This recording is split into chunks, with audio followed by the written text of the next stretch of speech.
Welcome to our next lecture. आज हम पढ़ेंगे इलेक्ट्रिक फ्लक्स। ठीक है, then we will study about the Gauss theorem and application of Gauss theorems. This will be your last topic. Okay, electric flux. देखो electric flux क्या है। ये आपकी यूनिफॉर्म इलेक्ट्रिक फील्ड लाइंस है। क्लियर? ठीक है, हम इसको यूनिफॉर्म कैसे बोल रहे हैं? स्पेसिंग सबके बीच में क्या है? सेम। अगर स्पेसिंग सेम है तो इसका मतलब हर एक पॉइंट पे इलेक्ट्रिक फील्ड इंटेंसिटी भी क्या है? सेम है। क्लियर?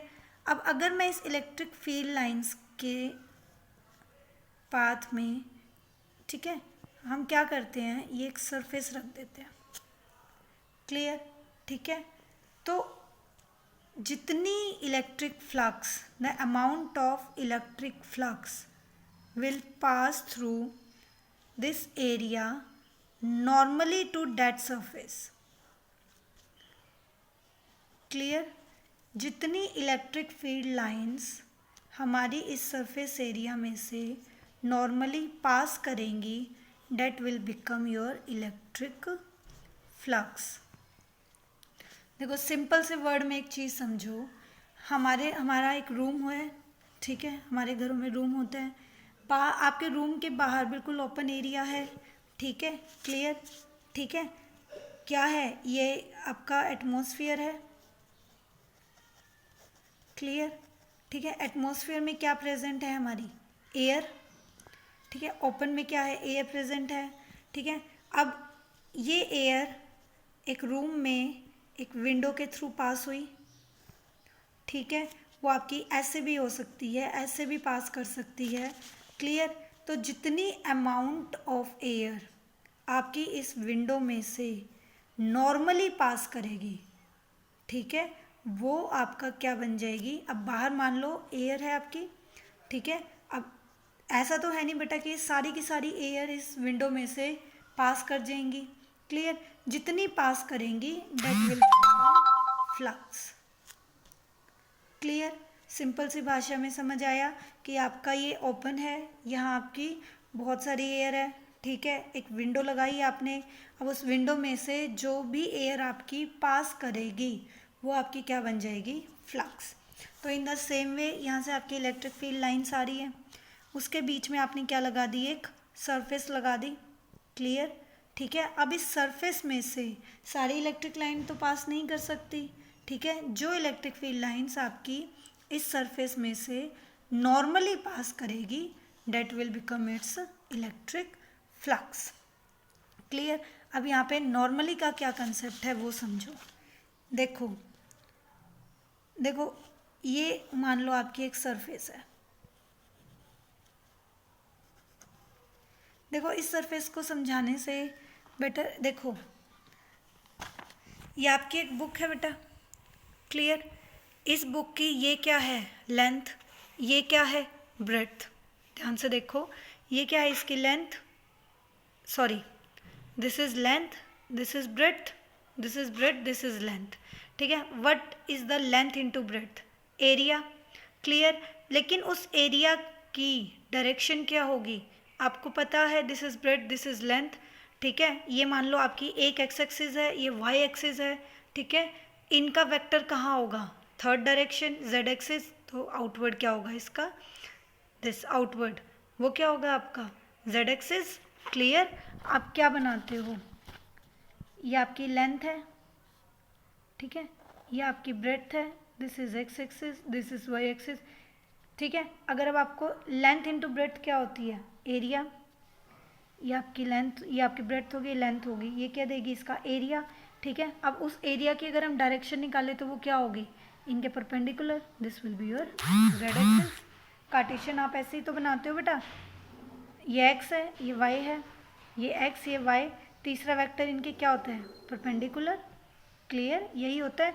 तो इसका मतलब यहाँ पे अब हमारा एक कंसेप्ट आएगा किसका? एरिया वेक्टर का। क्लियर? कि आपकी ये कोई भी एक सरफेस है, ठीक है, इसका एरिया वेक्टर कहाँ होगा? इसका एरिया वेक्टर कहाँ होगा? Perpendicular to this surface. ठीक है, अब इस सरफेस का प्लेन कैसा है? देखो इस सरफेस का प्लेन कैसा है?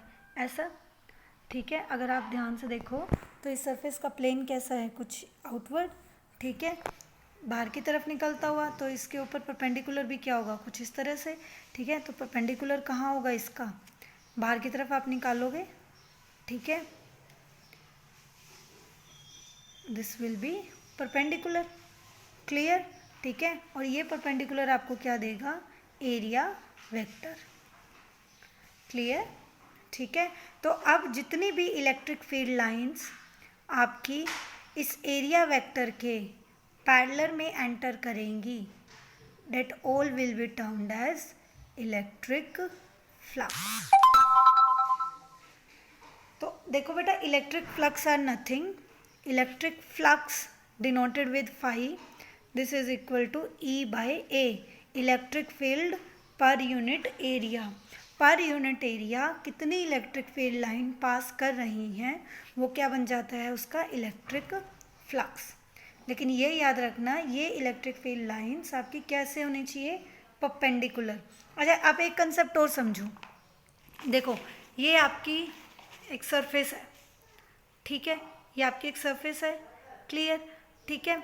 यहाँ से ये आपकी एक सरफेस है बेटा, एक्चुअली हाथ में पॉसिबल नहीं हो पा रहा है ये आपको दिखाना, कि ये आपकी एक सरफेस है, क्लियर, ठीक है। ये सरफेस है आपकी, आपकी इस डायरेक्शन से इलेक्ट्रिक फील्ड लाइन आई, ठीक है। तो जो इलेक्ट्रिक फील्ड लाइंस इसके परपेंडिकुलर होंगी वही तो इसमें से पास करेंगी, कि जो इलेक्ट्रिक फील्ड लाइंस आपकी इसके परपेंडिकुलर सरफेस के नहीं होंगी वो क्या उसमें से पास कर पाएंगी।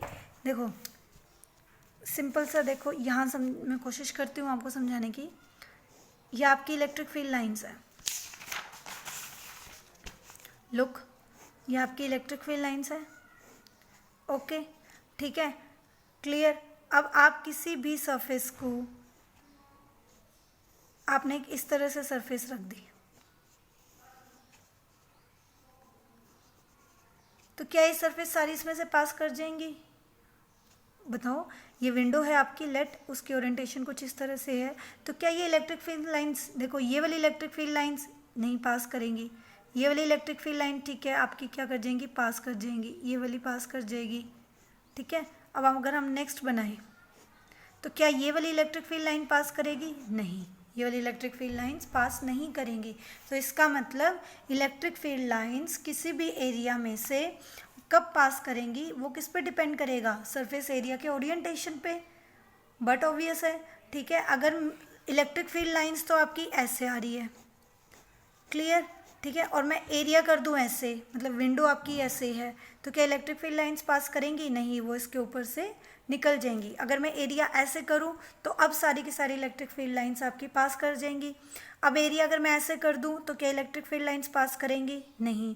अब एरिया अगर मैं ऐसे कर दूं, नहीं। अब मैं एरिया ऐसे कर दूं तो क्या इलेक्ट्रिक फील्ड लाइंस पास करेंगी, नहीं, वो डायरेक्टली क्या हो गई, सीधी निकल गई। तो आप ध्यान से देखो, जब एरिया ऐसे है, ठीक है, क्लियर है, ठीक है, तो क्या इलेक्ट्रिक फील्ड लाइंस पास करी, नहीं। जब एरिया ऐसे किया तो इलेक्ट्रिक फील्ड लाइन पास करी, यस। जब एरिया ऐसे, यस यस यस। मैक्सिमम कब है, जब आपका एरिया वेक्टर, मेरा ये सरफेस है, ध्यान से देखो, ये मेरा हाथ है, ठीक है, ये मेरा हैंड है, इसका एरिया वेक्टर कहाँ होगा, कहाँ है इसका प्लेन, ऐसे। प्लेन कैसे है बेटा इसका, इस तरह से, मतलब ये फ्रंट सामने वाला, यही तो है एरिया वेक्टर, सॉरी यही तो है इसका प्लेन। प्लेन कहाँ है इसका, ये, ठीक है। तो इसके ऊपर परपेंडिकुलर भी क्या होगा, ये इसके ऊपर क्या होगा, परपेंडिकुलर, एक स्ट्रेट लाइन एक परपेंडिकुलर होगी।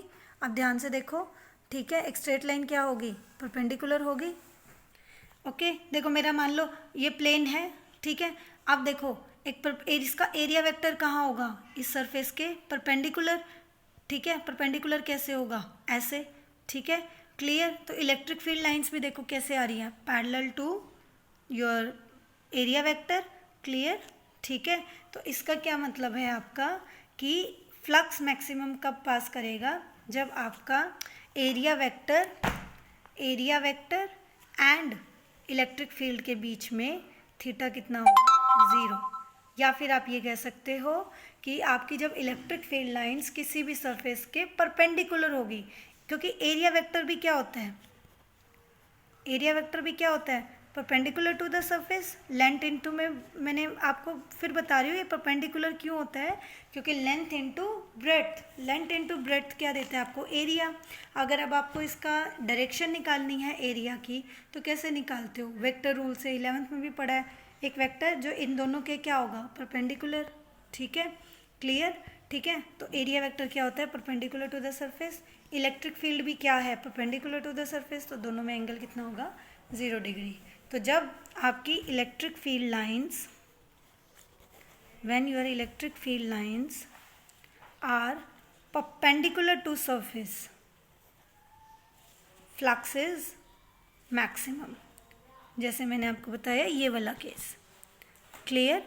अब ये वाला केस लो, ये वाला, ये वाला, इस केस के लिए आप क्या बोलोगे बेटा, ये मेरा केस है देखो, ठीक है, ये क्या है, मेरी सरफेस है, ये सरफेस है। इलेक्ट्रिक फील्ड लाइंस कैसे जा रही हैं, पैरेलल। इलेक्ट्रिक फील्ड लाइन मेरी सरफेस के कैसे जा रही है, पैरेलल। मेरा वेक्टर तो मेरा देखो सरफेस तो ऐसे है, ठीक है, लाइंस कैसे जा रही हैं, ऐसे।